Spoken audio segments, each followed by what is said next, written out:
السلام علیکم، میرا نام محمد فاروق ہے، میں سعودی عرب سے بات کر رہا ہوں جی۔ تو جی میرا خواب یہ ہے جی کہ میرے اپنے بیٹوں کے لیے نا لائف انشورنس کے لیے میں نے فائنل کیا تھا، تو اسی رات کو مجھ کو خواب آیا ہے کہ میرے دو بیٹے کے بازوؤں میں فائر لگے ہوئے ہیں اور دو ٹانگوں میں لگے ہوئے ہیں، اور اس کے خون نکل رہا ہے اور میں رو فاروق بھائی، عرب شریف سے آپ نے کال کی تو آپ کے خواب کا تعلق ایک شرعی مسئلے سے ہے۔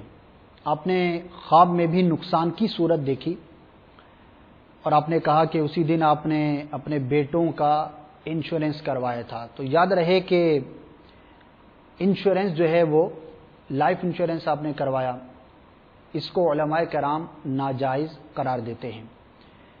تفصیلی فتویٰ اور حکم شرعی معلوم کرنے کے لیے آپ دارالافتاء اہل سنت کے ایڈریس پر مکتوب بھی لکھ سکتے ہیں، میل بھی کر سکتے ہیں۔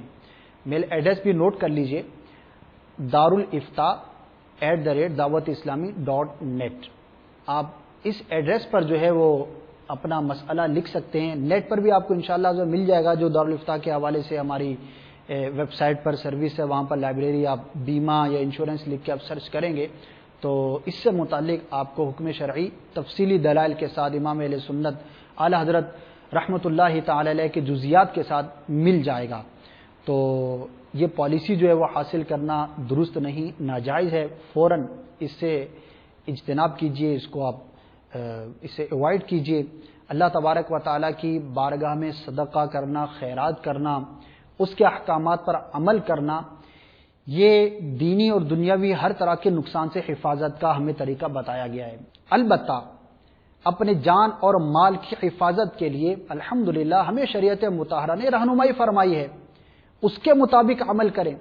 وظائف اس طرح کے ملتے ہیں، مثال کے طور پر کسی شے کی حفاظت آپ چاہتے ہیں تو 10 مرتبہ یا جلیلو پڑھ کے اس پر دم کر دیں تو انشاءاللہ عزوجل وہ شے چوری ہونے سے، گم ہونے سے محفوظ رہے گی۔